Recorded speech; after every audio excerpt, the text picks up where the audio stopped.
अस्सलाम वालेकुम देशवासियों। अभी ऐसी शख्सियत से मुलाकात करा रहा हूं जो मेरे घर पर आए हुए हैं। उनका नाम है इरफान अली जामिया वाला साहब। मैं उनसे गुजारिश करूंगा कि वो कैमरे के सामने आएं और उनसे जो मुझे कुछ बात करने हैं, कुछ सवाल करने हैं, उसका जवाब देने के लिए वो कैमरे के सामने आए। जी, इरफान जामिया वाला साहब। अस्सलाम वालेकुम। अस्सलाम वालेकुम। जी। कैसे हैं आप हाँ, इस्माइल साहब? मैं ठीक हूँ। जी जामिया वाला साहब, जी एक तो ये है कि मैं लोगों को बताना चाहता हूँ जो कुछ मैं थोड़ा मोड़ा जान रहा हूँ इनके बारे में। ये जो है सामाजिक विचारक हैं, चिंतक हैं, एक्टिविस्ट हैं और पॉलिटिकल जो है राय रखते हैं, अपनी एक सुझाव देते रहते हैं और बिजनेसमैन भी हैं। ये फिल्मी दुनिया से जुड़े हुए हैं। आज ये हमारे घर पर आए हैं, मुलाकात हुई है, काफ़ी डिस्कशन हमारा इनका हुआ है और जो हमारे और इनके बीच जो है डिस्कशन हुआ है वो हम आप लोगों के सामने पेश करना चाहते हैं। तो मैं उस पर सवाल करूंगा और जामिया साहब उसका जवाब देंगे। जामिया साहब, जी जी बताएं। पहला नंबर तो ये है कि आप अपना परिचय देंगे शॉर्ट में। जी जी जी बहुत बहुत शुक्रिया इस्माइल बाटली साहब, बाटली वाला साहब। मेरे आप बुज़ुर्ग हैं। हिंदुस्तान के 10 मायनाज हस्तियों में से एक मैं मानता हूँ आपको, जो हमारे मुआशरे में लोग हैं, अपनी मुआशरे के लिए, अपनी कौम के लिए हक और हुकूक की आवाज़ आप उठाते रहते हैं। वही आप। बहुत बहुत शुक्रिया। मेरा नाम इरफान अली जामिया वाला है। मेरा ताल्लुक़ जो है जामिया मिल्लिया इस्लामिया जो सेंट्रल यूनिवर्सिटी है उससे है। मेरी तालीम वहीं से हुई है। इससे पहले मैं रहने वाला हूँ वैशाली ज़िला में, जहाँ बिहार में वैशाली ज़िला है, वहाँ का हूँ। वहीं से हम एक अच्छे घर से थे। मेरे फादर डॉक्टर अब्दुल रज़्ज़ाक अंसारी बहुत बड़े सोशल वर्कर थे, डॉक्टर थे। इस वजह से मैं समाज सेवा और सोशल वर्क में आ गया। वहीं से शुरुआत किया मैंने 88 में और जनता दल ज्वाइन किया मैंने। फिर जनता दल में काम किया। फिर जनता दल में काम करते करते ही मैं जामिया आ गया और जामिया आने के बाद हम जनता दल में ही थे। उस दौरान हमारे जनता दल की टीम जो थी वो जनता दल टूट के अलग हो गई और राष्ट्रीय जनता दल बन गई। तो 1997 में हम आरजेडी के फाउंडर मेंबर में से है और इरफानुल्लाह खान साहब, तारिक रज़ा खान साहब, जावेद साहब और हम बहुत सारे लोगों ने, 100 लोगों ने आरजेडी ज्वाइन किया था। उसके बाद हम मुसलमानों के लिए आवाज़ उठाते रहे। मुसलमानों को कैसे आगे बढ़ाया जाए उस पर मैंने वर्कशॉप बहुत किए, सामाजिक वर्कशॉप किए। क्योंकि मैं थिएटर से हूँ, मैं मीडिया से हूँ, तो तमाम चीज़ों पे काम करके मैंने लोगों के साथ काम किया और आगे बढ़ाया, समाज को आगे बढ़ाने का काम किया। सभी पॉलिटिकल पार्टी, कांग्रेस हो, आरजेडी हो, राजद हो, समाजवादी हो या शिवसेना हो, सभी के साथ मैंने, सेकुलर पार्टी है उनके साथ काम किया। मीडिया मार्केटिंग में काम किया। इंडिया गठबंधन के जो भी ऑर्गेनाइजेशन, जो भी चीज़ें ऑर्गेनाइज हुई है, प्रेस का, वो तमाम चीज़ें किया। और इसके साथ मैं अपने मुआशरे के लिए, पसमानदा लोगों के लिए, गरीबों के लिए, स्पेशली 341 जो कि बंदिश है मुसलमानों पे आरक्षण का, जो कांग्रेस ने 10 अगस्त 1950 को लगा दिया, इसके लिए मैंने बड़ी लड़ाई की। कांग्रेस के तमाम लीडरों से लड़ाई हुई, तमाम लोगों से बात हुई। ये छोटा सा मेरा इंट्रोडक्शन है। जी जी। अच्छा, इरफान जामिया वाला साहब, आप पर जो है कुछ लोग इल्ज़ाम लगाते रहे हैं कि आप मुसलमानों की बात करते हैं, लेकिन कुछ वक्तों से हम देख रहे हैं कि आप मुसलमानों की बात करते करते आप पसमानदा मुसलमानों की तरफ आपका ध्यान चला गया है। इसका कारण थोड़ा बताएंगे? बिल्कुल बिल्कुल। अल्लाह का लाख लाख शुक्र है कि लोग आज भी ये मानते हैं कि मैं मुसलमानों की बात करता था। यानी कि मेरे दिल में पूरे मुसलमान, सब मुसलमानों के लिए दर्द था और सारे मुसलमान एक है, उनकी इत्तेहाद की बात करता था। ये मैंने किया है काम जामिया में, अलीगढ़ में, हर जगह पे लोग मानते हैं। ये अच्छी बात है। और तमाम चीज़ों को लेकर के मैं आपसे डिस्कस करूँगा। ये बहुत ही बारीकी है इसमें। मैंने तमाम मुसलमानों के लिए काम किया, बात किया कि ऐसा क्यों हुआ कि पसमानदा के लिए हम आवाज़ उठाना शुरू कर दिए। क्योंकि मैं जब तमाम लोग जितने भी जामिया और अलीगढ़ के मेरे दोस्त जो आज बड़े बड़े पॉलिटिकल MP MLA बने हुए हैं, उन तमाम नाम नहीं लूँगा, तमाम लोगों को जिताया, काम किया, और मेरा वक्त आया तो उन लोगों ने मुझे कोई सहारा नहीं दिया, कोई साथ नहीं दिया, कोई नहीं। और कई जगहों पे मैंने सुना कि अरे छोड़ना, उसको जुला है, हम लोग वो जुला कुजला कबाली राजनीति करेगा, हम लोग शेख सैयद हैं। दूसरी चीज़, हमारे जो जहाँ से मैं आता हूँ, मेरे फादर उस बहुत डिस्ट्रिक्ट के सबसे बड़े इनकम टैक्स पे ही थे, इंतकाल हो गया उनका, बड़े बिजनेसमैन थे, डॉक्टर थे, सोशल वर्कर थे। इस वजह से लगभग 4-5 जिला में उनका बहुत नाम था। तो मेरे 2 भाई इलेक्शन लड़े। मैं मुस्लिम बहुल इलाके से आता, महुआ से और महनार से, दोनों बगल में है। तो महनार जो है वो सबसे ज़्यादा मुस्लिम बहुल इलाका है, स्पेशली शेख सैयद वहाँ ज़्यादा है। उन लोगों ने, तमाम लोगों ने कहा कि मैं वोट दूंगा, और किसी ने वोट नहीं दिया, और उनको 4था पोजीशन आ गया। तो अगर कोई मुसलमान इलेक्शन लड़ता है और वहाँ के लोग उनको मुसलमान नहीं समझते हैं, बोलते कि अरे यार अंसारी है, छोड़ो, अंसारी को हम वोट देंगे, अंसारी को एमएलए एमपी बनाएंगे। हम उससे अच्छा है कि राजपूत, जो हमारे राजपूत है, जो हमारे शान के साथ है, हमारे साथ उठते बैठते खाते पीते हैं, हम उनको बनाएंगे। वो राजपूत है, हम लोग भी तो उन्हीं से कन्वर्ट होकर आए हैं ना। तो कहीं ना कहीं उनके दिमाग में ये चीज़ें चल रही है, जो आरएसएस बोलती है तो गलत नहीं बोलती है, क्योंकि दिमाग में तो वो चीज़ें हैं उनकी।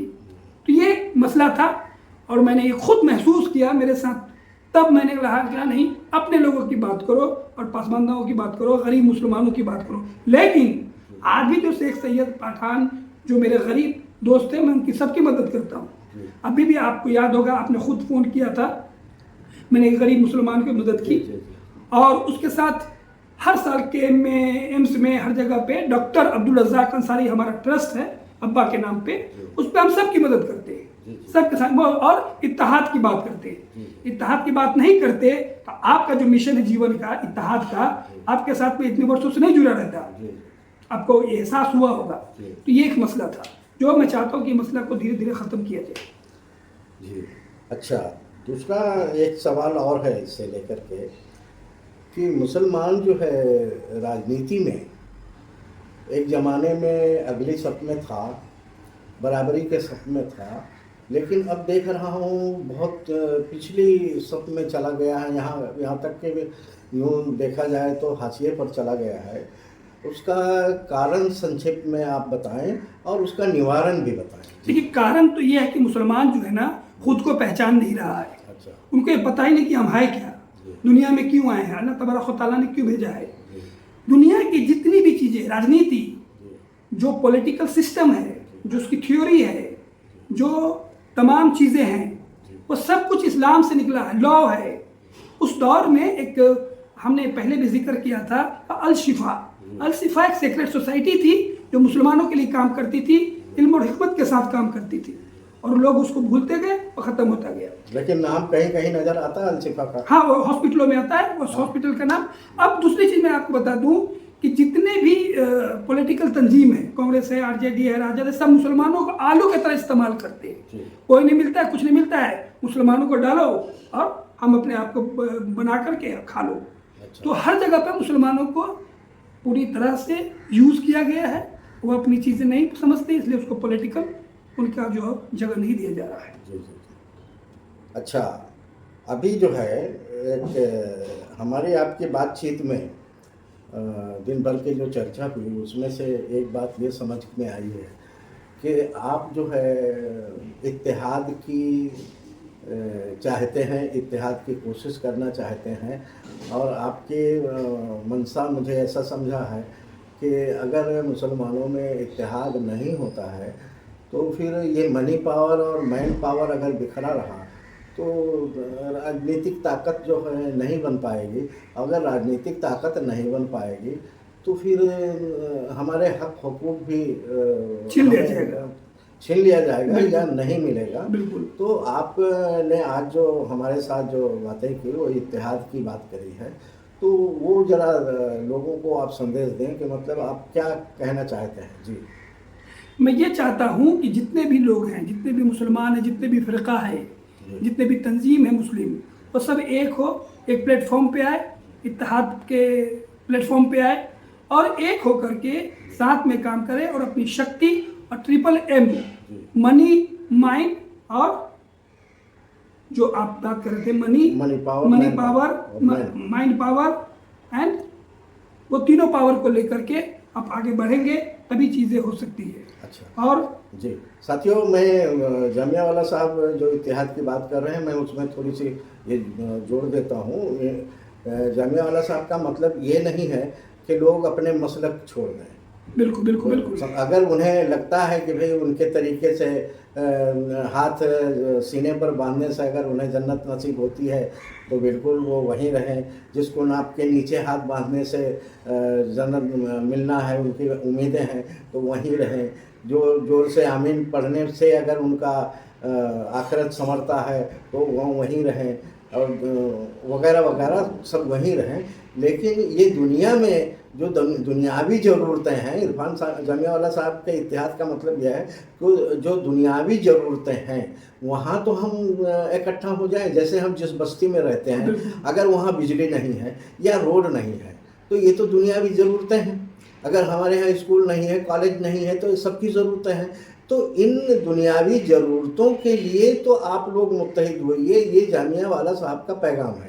यही है ना सर? बिल्कुल यही है। मेरा पैगाम यह है कि हमारे जो हुजूर साहब थे, हमारे जो पैगंबर थे मोहम्मद साहब, उनका आखिरी खुतबा पे अमल किया जाए। अच्छा, समझे कि उन्होंने कहा कि सबको साथ सबकी विकास। ये मोदी जी अब बोल रहे हैं, हमारे हुजूर साहब ने कब को बोला। साथियों, मैं यहाँ इन्होंने रसूल रहमत के आखिरी खुतबा की बात की है, तो मेरी वो तो शॉर्ट में आपके सामने बात कर रहे हैं, लेकिन डिटेल में आखिरी खुतबा मेरे यूट्यूब चैनल पर लगा हुआ है। आपने उसे सुनना चाहिए। मुकम्मिल वो खुतबा है और उसका टाइटल है, आखिरी खुतबा ही टाइटल है, इसलिए बड़ी आसानी से आपको ढूंढने को मिल जाएगा। जो डिमांड कर रहे हैं ये कि अगर आखिरी खुतबे के ऊपर अमल हो जाए तो फिर कोई मसलक भी नहीं रह जाएगा, कोई जात बिरादरी भी नहीं रह जाएगी, सब इकट्ठा हो जाएंगे।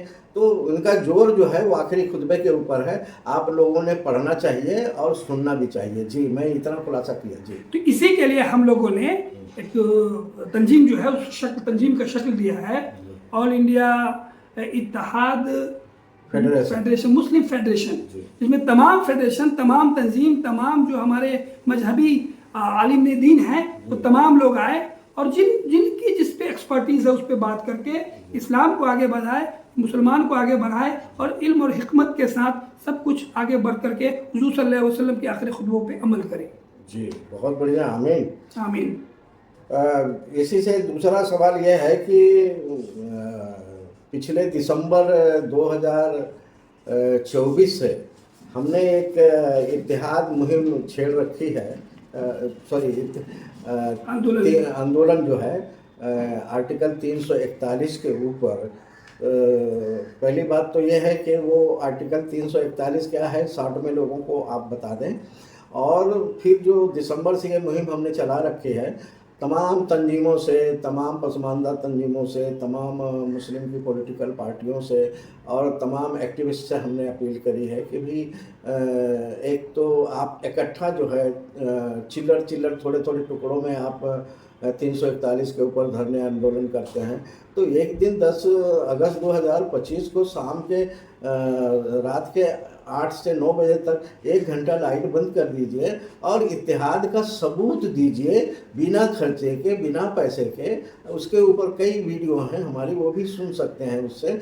जामिया वाला साहब इस पर ज़रा अपनी बात रखें। जी, बहुत बहुत शुक्रिया। ये 341 अनुच्छेद 341 की जो बात है ना जी, वो बात है कि मुसलमानों में जो पिछड़े तबके के लोग हैं, जो पासबांदा हैं, जो पासबांदा का मतलब हो जाए पीछे रह जाना अरबी में, जो पीछे रह गया है, लाइन से पीछे रह गया है, उनको आगे बढ़ाने के लिए। लेकिन 341/3 अनुच्छेद जो है, धारा या आर्टिकल जो है, ये काला कानून है। मैं आज आपके सामने खुले मंच पे ये बोल रहा हूँ कि देश में पहला काला कानून आज़ादी के बाद 10 अगस्त 1950 को लगा, जो काला कानून था 341/3 कि मुसलमानों को आरक्षण छीन लिया जाए। और कांग्रेस ने उस वक्त के जो राष्ट्रपति थे, उन प्रधानमंत्री दोनों ने मिल करके एक अपना अमेंडमेंट को पास किया कि मुसलमान जो है, जो हिंदू से मुसलमान हुआ है, उनको हम आरक्षण नहीं देंगे। अगर वो हिंदू से मुसलमान को आरक्षण नहीं दे रहे हैं तो इस देश का संविधान का आर्टिकल का 1 से लेके 25 तक का हनन हो रहा है। 14 का तो हो ही रहा है, तो 25 तक का हनन हो रहा है। लेकिन कोई भी मुस्लिम जो कांग्रेस के बड़े लीडर थे इस पर आवाज नहीं उठाया, क्योंकि वो लोग अपनी गद्दी संभालने की कोशिश कर रहे थे। और तमाम लोगों मुसलमानों से मैं अपील करता हूं कि कांग्रेस ने ये काला कानून ला करके मुस्लिम बच्चों को आरक्षण में, शिक्षा में, रोजगार में, एजुकेशन में और राजनीति में, पॉलिटिक्स में और नौकरी में पीछे कर दिया। अब सोचने की बात है कि 543 एमपी जो है उसमें 132 एमपी हम फ्री में दे देते हैं। कैसे कि 132 जगह पे कोई मुसलमान इलेक्शन नहीं लड़ेगा, हम उसको वोट देंगे खाली वो हरिजन के नाम पे। तो भाई हरिजन जब हमारा ये अंबेडकर साहब ने संविधान की बात की थी, जब आरक्षण की बात की थी 1860 में, तो पहली बार 1860 में बात हुई थी। उसके बाद जब बात चीजें हो गई तो उसमें यह हुआ पूना पैक्ट के बाद जो संविधान सभा में जो लोग थे, मौलाना आजाद भी थे और काफी लोग थे, तो उन लोगों ने, अंबेडकर साहब ने, सबने ये कहा था कि जो भी जिसकी सामाजिक स्थिति परिस्थिति जैसी है उसके आधार पे हम आरक्षण देंगे। से हिंदू चमार को देंगे तो मुस्लिम चमार को देंगे, हिंदू डोम को देंगे तो मुस्लिम डोम को देंगे। लेकिन उन्होंने धोखा दिया, क्योंकि मुसलमान पढ़े लिखे नहीं थे उस वक्त, समझ नहीं पाए, और उन्होंने ये कि नहीं मुसलमान सब एक है, और ये बेवकूफ़ बना करके इतने 75 साल से हमारे पास बंदा मुसलमान है, गरीब मुसलमानों का हक खाते रहे और हमारी रोजी रोटी कांग्रेस ने छीनी। हमारी रोजी रोटी कांग्रेस ने छीनी और हम इतने बेवकूफ़ कि कांग्रेस को ही वोट दे रहे हैं। तो ये काला कानून है, ये किसान काला कानून, और वो सब काला कानून तो छोटा है, सबसे बड़ा काला कानून ये है। और देश बचाओ, संविधान बचाओ की बात ये राहुल गांधी जो कर रहा है आज, कर रहे हैं, वो सबसे पहले संविधान को बर्बाद करने को, संविधान में से काला कानून डालने का काम कांग्रेस ने किया, जो मुसलमानों को पीछे कर दिया। अच्छा देशवासियों, मैं थोड़ा सा जामिया वाला साहब की बात को आगे बढ़ाता हूँ। जो संविधान में आर्टिकल 341 जिस बात की वकालत करता है, उसी बात की वकालत कुरान मजीद भी करता है। सूरे निसा के आयत नंबर 75, ध्यान से सुन लीजिए, सूरे निसा की आयत नंबर 75 आप लोग पढ़ लीजिए, आपको ऐसा लगेगा कि ये दोनों बातें एक जैसी हैं। यहाँ पर हम उसका तर्जुमा तो नहीं कर सकते हैं, लेकिन आप लोग जो है आप पढ़ लीजिए। जो संविधान 341 के लिए कह रहा है, वही कुरान जो है अपने सूरे निसा की आयत नंबर 75 में कह रहा है। अपील है कि आप लोग गौर करिएगा, कुरान खोलिएगा और पढ़ लीजिएगा, तो उन लोगों का जहन साफ हो जाएगा कि जो लोग ये कहते हैं कि पसमानदा के नाम पर मुसलमानों को बांटा जा रहा है, बिल्कुल नहीं। मैं अगर पसमानदा के लिए कोई काम कर रहा हूँ तो मुझे संविधान की जिम्मेदारी भी निभानी है और कुरान का आदेश निभाना है, इसलिए पसमानदा की मुहिम चलाने की मैं कोशिश कर रहा हूँ। जी, ये इतनी जानकारी मुझे देना चाहिए था और दिया हमने। अब जामिया वाला साहब, नहीं, मुझे इसमें एक चीज़ कहना है कि जो आपने ये कुरान के हवाले से जो आपने बताया है लोगों को, आपने उस पर एक वीडियो बनाया है स्पेशली, कई वीडियो, हाँ, तो उसमें स्पेशली एक वीडियो है। जब मैंने सुना और आपके बारे में जाना तो हमने कहा कि ये एक आदमी है जो पूरी मुसलमानों की बात करता है, पसमानदा की बात करता है, तो मुझे बहुत खुशी हुई। अच्छा, तो जामिया वाला साहब, अब मैं समझता हूँ कि वो क्या आप इत्तेहाद की बात कर रहे हैं, तो मैं एक उदाहरण देता हूँ जामिया वाला साहब और संदेश देता हूँ देश को, मुस्लिम समाज को, पसमानदा समाज को भी। जैसे कि जामिया वाला साहब, हम और आप एक गांव में रहते हों और उस गांव में 100 वोटर हों, उसमें से जितने बैरिस्टर, वकील, टीचर, प्रोफेसर, साइंटिस्ट, जो भी लोग आला तबका है, जो तालीम याफ्ता हैं, वो आपको वोट करें, लेकिन उनकी तादाद अगर 49 है और इस्माइल बाटलीवाला को लूले, लंगड़े, बहरे, गूंगे, अंधे, ये तरह के लोग अगर वोट करते हैं, लेकिन उसकी तादाद 51 हो, तो भैया उस गांव की सरकार तो इस्माइल बाटलीवाला बनाएंगे। बिल्कुल, यही तो देश की हमारी व्यवस्था है। तो आपकी डिग्रियों की तो हैसियत यहाँ खत्म हो गई, कोई वैल्यू नहीं, बराबर है ना? बिल्कुल। तो कहने का मतलब ये है, पसमानदा लीडरशिप से और मजहबी लीडरशिप से और मुस्लिम की पॉलिटिकल लीडरशिप से मैं गुजारिश करता हूँ जामिया वाला साहब के ज़रिए कि आप लोग इस थ्योरी को समझने की कोशिश करें। आपका मनी पावर और मैन पावर बिक रहा है, आप सत्य के करीब इसलिए नहीं जा पा रहे हैं कि आपके अंदर इत्तेहाद नहीं है। तो ये 49 और 51 का जो आंकड़ा हमने बताया है उसको ध्यान में रख करके अपनी रणनीति बनाने की कोशिश करें। जी जामिया वाला साहब, आपसे गुजारिश ये है कि आर्टिकल 341 के ऊपर अभी जो 10 अगस्त 2025 को जो ब्लैक आउट का यानी बत्ती गुल का आह्वान किया है, दिसंबर से हम करते आ रहे हैं, और उस पर मुस्लिम पर्सनल लॉ बोर्ड ने औकाफ को लेकर के बत्ती गुल तो किया था। बिल्कुल बिल्कुल। तो एजेंडा हमारा फार्मूला तो उन्होंने लिया था, लेकिन हम उस फार्मूले पर हमने अपील भी की थी और हमने अपने घर की लाइट भी बंद की थी, लोगों से भी गुजारिश किया था कि इसको माने। लेकिन मुस्लिम पर्सनल लॉ बोर्ड से और जो लोग उस दिन लाइट बंद करने, जैसे ओवैसी साहब भी बल्ब वगैरह दिखा रहे थे वगैरह वगैरह, तमाम लोगों को बताना चाहता हूँ कि औकाफ का मसौदा हमने लिखा है, अंग्रेजी और हिंदी में है, समझे साहब, उसे आप लोग पढ़िएगा। और इसी के साथ औकाफ मुसलमानों का मसला है तो 341 भी मुसलमानों का मसला है। बहुत सही। तो मैं ऐसे समझता हूँ कि अगर आंदोलन जरूरी है औकाफ के लिए तो आंदोलन जरूरी है 341 के लिए। इसलिए मैं गुजारिश करता हूँ आप लोग इस पर भी ध्यान दें। वो भी दबा हुआ कुचला है, सताया हुआ है, कुचला हुआ है, वो आपकी राह देख रहा है और उनकी आप मदद करेंगे। सूरह निसा की आयत जो हमने पेश की आप उसको पढ़ लीजिएगा। अगर आप उनके लिए खड़े होते हैं तो उनकी तो दुनिया संवर जाएगी और आपकी आखिरत भी संवर जाएगी।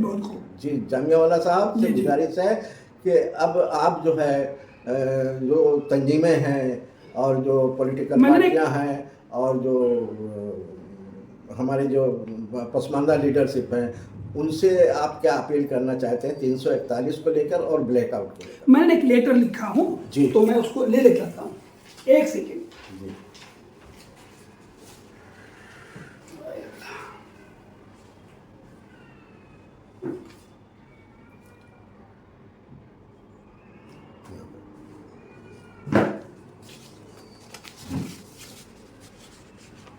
मैं ना